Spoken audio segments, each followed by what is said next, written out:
Hello, friends, and welcome to the morning edition of Adventures in Pixie Land. As we're doing Bible study. Yes, we're in the NIV. We're going to do every version of the Bible I can get my hands on. This was one of them. I understand people have problems with it. I'm not cool with the fact that they remove things from it. But I'm also going to see what else they might have changed. And I can only do that by reading it. And the goal is to read all of them. So, stick around. We'll get to your favorite version of the Bible. In fact, if you have one, what's your favorite version of the Bible and why? Feel free to put it in the comments below. I don't have a favorite version. That's part of this. How can I have a favorite version if I haven't read them? I have to read them to know which one, like all of them, to listen to the differences, to see which one is carrying a vibe. Because remember, all books are edited for a reason. The Bible didn't just always exist. The early church had to decide things to put in there.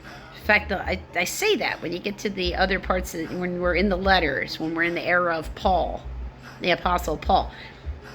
Some of those things he wrote were personal things, and he wasn't expecting them to be in the Bible. So I think about that. These are all individual scrolls that somebody decided to put together in book form. That's what the Bible is. So somebody was picking and choosing.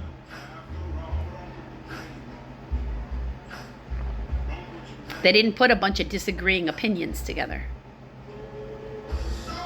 Got to read it all. Somewhere, wherever it overlaps, is where you have truth. The greatest in the kingdom of heaven, the book of Matthew, chapter 18. And of course, we're going to do all of chapter 18, which takes us to verse 35.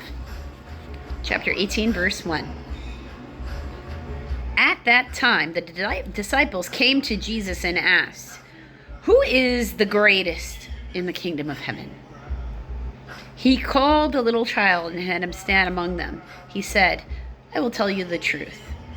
Unless you change," this is to the apostles, "unless you change and become like little children, you will never enter the kingdom of heaven." Why? Because they're trying to play the game of one-upmanship, competition. The intention of competition is contrary to the love vibration, and therefore will keep you out of it. Therefore, whoever humbles himself like this child is the greatest in the kingdom of heaven. Ego will keep you out of heaven.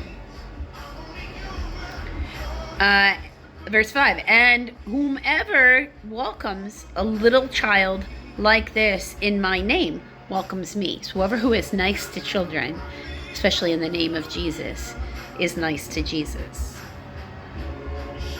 Because if you welcome the little children, you welcome Jesus. To him, they're saying they're one and the same.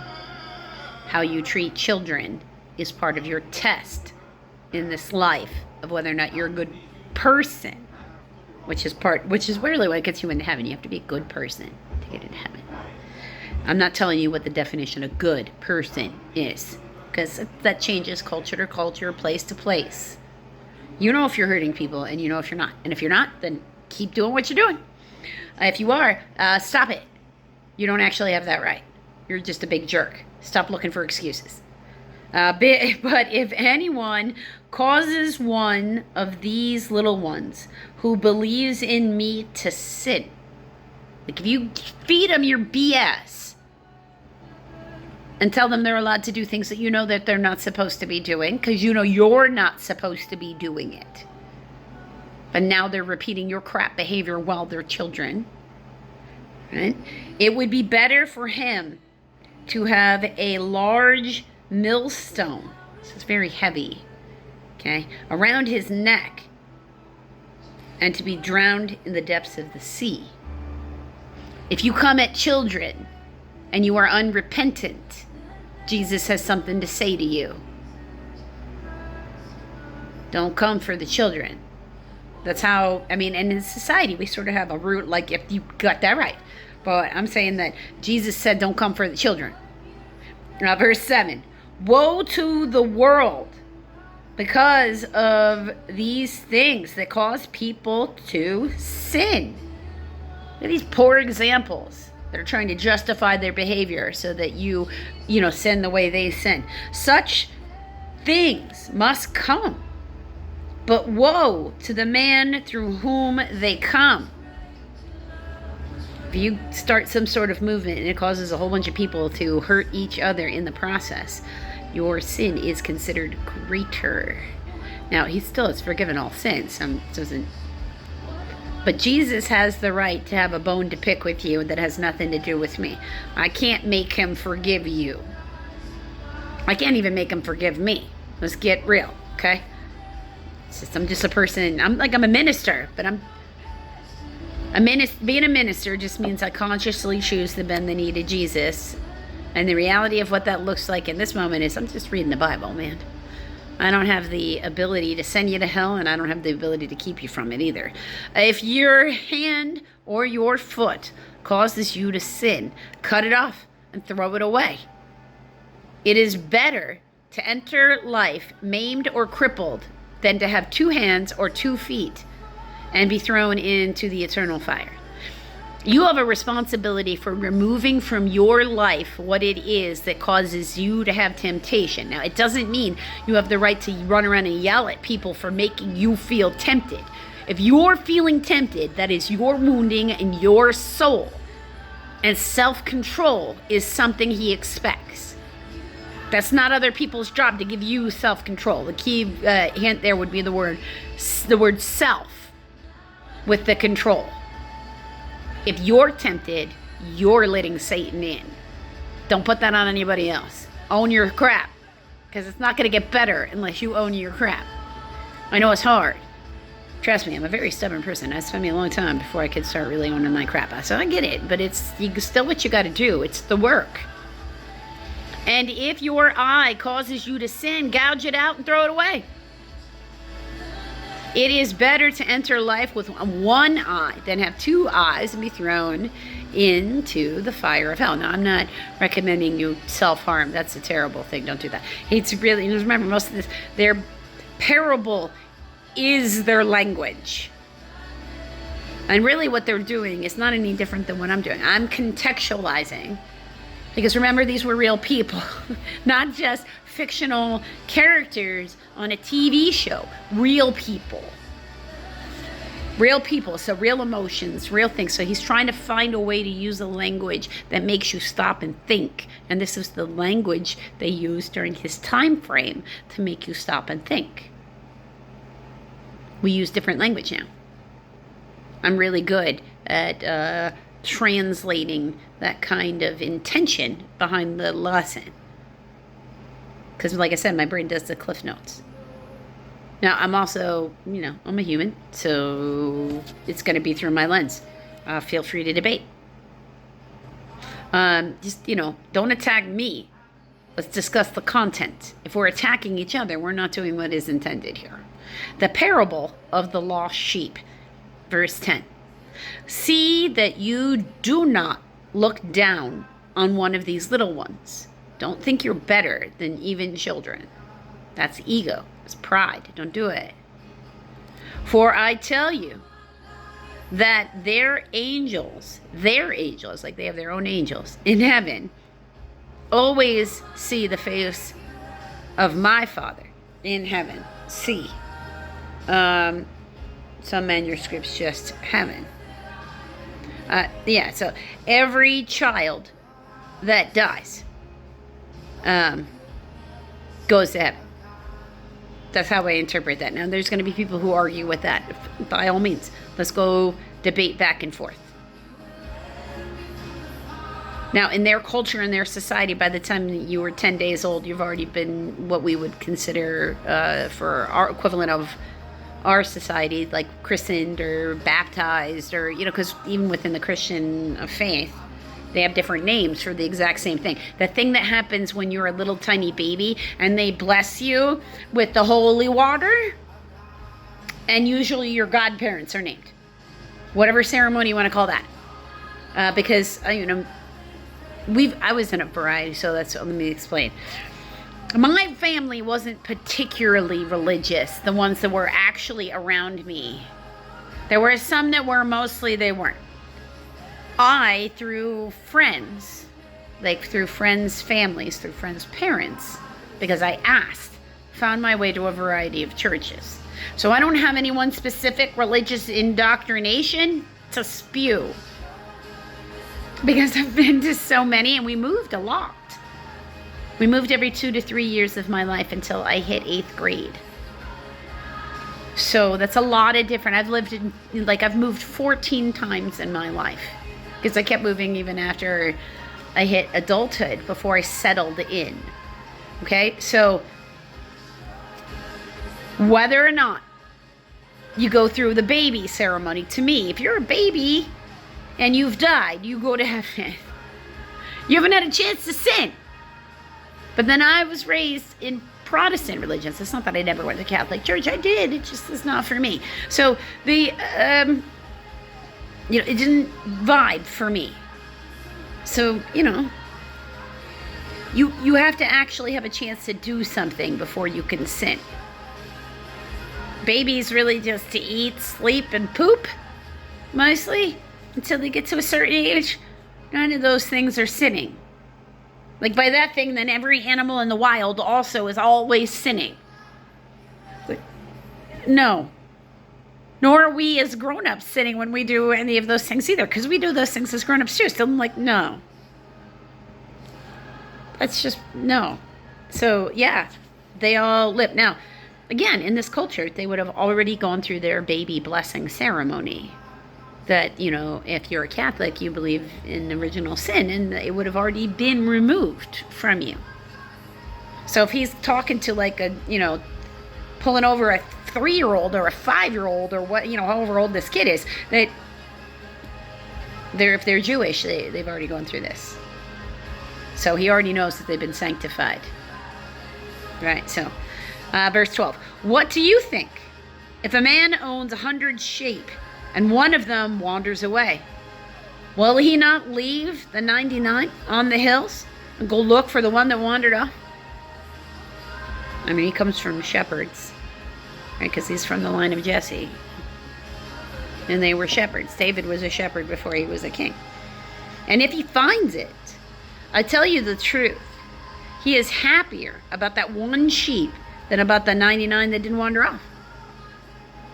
In the same way, your Father in heaven is not willing that any of these little ones should be lost. Now, because that is a really big thing in the Old Testament, because the local deities in the area, the surrounding area, and there are not, it's not fair to try to equivocate them into any of the modern religions that we currently have. Because the 3 primary modern religions that we currently have is some form of Christianity, some form of Judaism, some form of Muslim. I'm not trying to break them down into their smaller subcategories. There's far too many. But those 3 broad ones still all only believe in one deity, and they just disagree about how he is to be worshipped. And for a variety of reasons, which I am not getting into. Okay? Because that doesn't matter. If the core values are the same, we have something to work with, and we can have real debate. And we can really grow from that real debate. But if we're going to equivocate and think we can treat somebody like they're not a human being because we disagree with one of those factors, then we don't have anything to start with. Right? First, you have to approach the world like it's figure-outable. And some people just don't. Yes. He cares what happens to every single individual child. There is no category that a child can be in that makes it okay for you to treat them like garbage. They are innocent. And if you are an adult and you are treating them poorly, that's it. You're the one at blame. There's nothing else. Don't come with a but. Don't come with a no. You are the one who is wounded. Go heal. You are the one who is a danger to society. Go heal. If children are not safe with you, you are unwilling to care what happens to them when they are in your presence. And there's some form of child that you could just be like, I'm not going to do anything, even if they were to, something happen to them, they get hurt, they whatever. You're the one who's damaged, go heal. He's not giving you any room. A brother who sins against you. That doesn't mean he's telling you not to forgive anybody. He's telling you to be accountable. Are you a grown-up? Then we are accountable for our actions. You cannot blame it on others. You're looking for the loopholes. You're already on the wrong path. You're on the highway, not the footpath. A brother who sins against you, verse 15. If your brother sins against you, D, some manuscripts do not have against. Okay. Go and show him his faults. Be honest with them about their behavior. It doesn't mean be aggressive. Honesty doesn't have to be aggressive. That's a choice. Just between the two of you. Like not in a big public way. If you're looking to publicly embarrass them, you are not doing the Lord's work.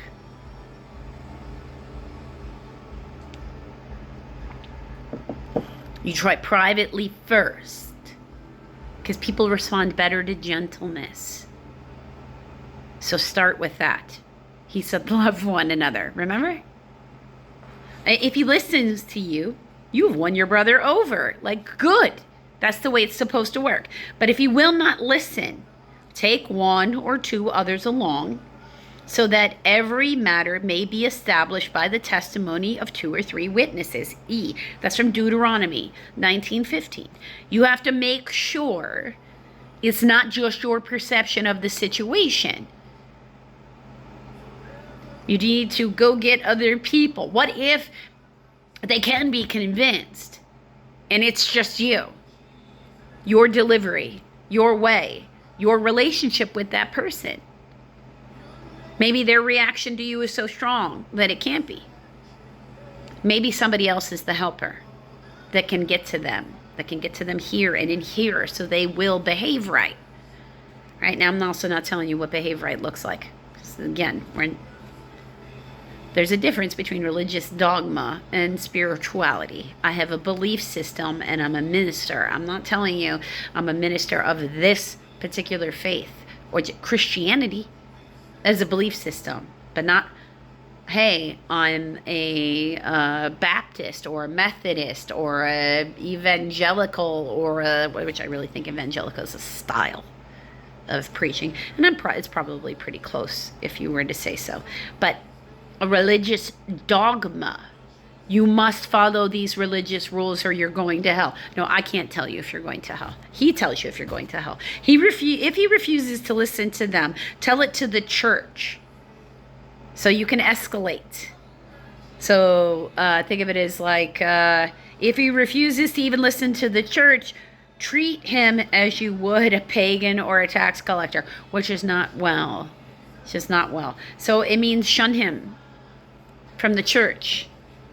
If he won't listen, if he won't change his ways, you have to remove yourself from them.